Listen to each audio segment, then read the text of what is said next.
This video is brought to you by Squarespace. Whether you need a domain, website, or online store, make it with Squarespace. Hey Wisecrack, Jared here. Today we're talking about an Amazon, and she has nothing to do with an endangered plant species or free 2-day shipping. Wonder Woman wasn't just the mega box office hit of the summer. The film and its eponymous hero have become one of 2017's biggest cultural icons. And surprise, we have something to say about it. Now, some have called Ares a pretty lackluster villain, but his conflict with Diana is pretty interesting compared to most superhero villains who want to just rule the world, or rule Asgard, or rule the universe. And part of what makes this Greek god family drama so cool is that Ares doesn't just blindly hate Diana. Their clash over the nature and fate of humanity is, well, pretty philosophical. So get ready to be lassoed by the truth in this Wisecrack edition on the philosophy of Wonder Woman. And cue the sirens.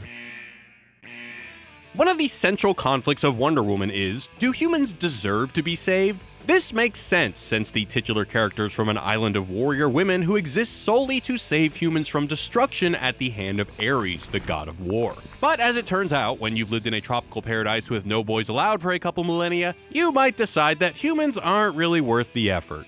Zeus created man to be just and wise, strong and passionate. That was a story, Diana. Much of Diana's struggle is wrapped up in the question of what it means to save people. She wavers between a sense of duty, a sense of caring, and a moment of grade A apathy. They don't deserve our help, Steve. It's not about deserve. Meanwhile, Ares is fully committed to the belief that humans suck a fat bag of popsicles and deserve not only abandonment, but also to die painfully via chemical weapons. Ares developed a weapon, the worst ever devised. Diana's big hero statement of the film is in response to Ares' claim that they do not deserve your protection! She responds, It's not about deserve, it's about what you believe. And I believe in love. And we believe that line is confusing as f.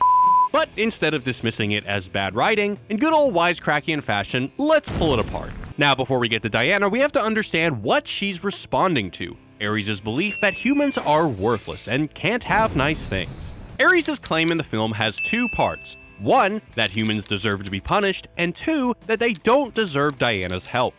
You were right, Diana. They don't deserve our help. They only deserve destruction. The first one is a question of something called retributive justice. Basically the theory that argues that people who do bad things should go to jail.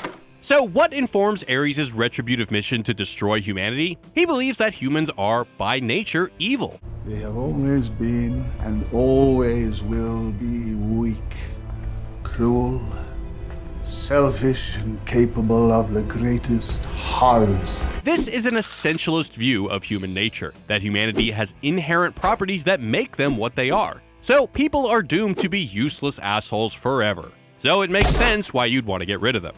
Ares' claim is bolstered by the sum of humanity's actions over the last couple thousand years. In that time, humans have done a lot. They genocided a bunch of people, destroyed the environment, and made this Logan Paul guy famous. Mankind stole this world from us. They ruined it day by day. So that's the first part of Ares' claim. Now for the second one that is much more central to Diana and the film's arc. The question of who deserves to be saved, even if it's from their own kind. This is distributive justice. In Ares' calculation, being saved from death is not something that one is entitled to. It's something that is distributed based on merit, as shown by the actions of the individual, or in this case, the actions of the group spanning 3+ millennia. This seems to be a pretty common idea among immortals. Diana's mother Hippolyta tells her, They do not deserve you. This all reflects one popular approach to distributive justice called desert theory, which argues that people deserve things, jobs, money, awards, based on their actions rather than on their needs or the benefit it would bring to society. Now, although Diana stays generally consistent in her desire to help humanity, the logic behind this choice develops and changes throughout the film. And while we see people justifying their actions with distributive or retributive frameworks, Wonder Woman goes a different route. Diana is raised to believe that the Amazons have a sacred duty to stop Ares and defend the world. So when she sets out for Europe, she's not doing it because she believes humans deserve anything. It's because she has a moral obligation to help. This moral obligation carries her through most of the film, even as she watches British generals send soldiers to their death You should be ashamed. and Germans taking villagers as slaves. But at some point she realizes that people suck, and it wasn't totally Ares' fault that they were bayoneting each other. Ares is dead. They can stop fighting now. Why are they still fighting? Since her duty was to defend the world from Ares and not humans acting on their own accord, she's not really sure where her moral obligations lie anymore. All of a sudden, her mom's wise words sound a whole lot wiser. My mother was right. She said the world of men do not deserve you. Diana is faced with a crisis of conscience. She's no longer bound by duty, and her knowledge of human atrocities lead her to the conclusion that humans do not merit her help as a matter of justice either.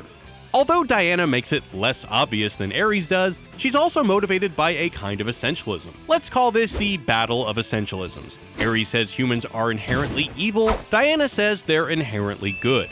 While Ares never abandons his essentialism, Diana does when she discovers humans can be dickbags all on their own. We don't see too much more of this philosophical crisis, but all is resolved by the time she says, And I believe in love. At first it might sound like she believes in the love of Steve Trevor, but that doesn't make a ton of sense, so let's give her a little more credit than that. It's only at the end that it becomes clear to her, and to us, why saving people is the right thing to do. What differentiates Diana at the end from someone like Captain America is that she realizes it's not her duty to help people. She just wants to because she loves the shit out of humanity.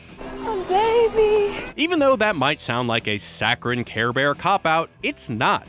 While she leaves behind the ideas of duty and deserving, Wonder Woman taps into a totally different ethical approach that's pretty unique in the superhero genre: care ethics. Care ethics focuses on the relationship between the person who is caring for someone and the person who is cared for. A good example, a parent who loves their child, even if that child is terrible, or Logan Paul. Unlike most traditional approaches to ethics, care ethics rejects universalized principles for how to make judgments or how to act. Everything is contextualized within the given relationship. However, certain practices are pretty important, like respect, empathy, and attention to the needs of others. Sometimes these relationships are on equal footing, but not always. Wonder Woman is not our equal, so it's more like a person caring for a perfect puppy. Just like you're not born with an obligation to care for a dog, Wonder Woman knowingly chooses to enter a relationship of care with people who will never be able to entirely reciprocate, and maybe don't deserve it. She isn't pursuing a defined goal, other than making the world a better place, or holding firm to certain universal principles, like Batman's idea that killing is always wrong, or Captain America's belief in the American way, as long as you forget that whole Hail Hydra thing. She is responding as needed to the needs of those she cares for. At the end of the film, Diana's relationship rejects a kind of distributive or retributive justice, and instead she makes a choice to love them. But then I glimpsed the darkness that lives within their light, and learned that inside every one of them, there will always be both. And now I know that only love can truly save the world. Diana's belief in love isn't a meaningless platitude. It's a declaration of her commitment to a particular state of mind and action that guides her decisions as a hero. This is clear in her decision not to kill Dr. Poison, despite her being a war criminal and also really creepy.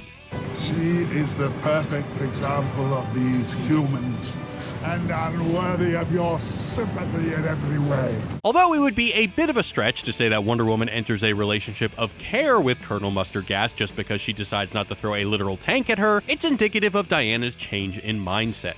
This is visually paralleled by Dr. Poison's mask flying off piece by piece. As the wind uncovers her true, scarred, ugly self, there's a very obvious metaphor, and Diana recognizes the complex nature and individual differences of humans. They're everything you say, but so much more. Even though by most calculations Dr. Poison probably deserves to die, Diana rejects the concept of deserving, and by extension rejects the desert theory of justice that Ares is so fond of.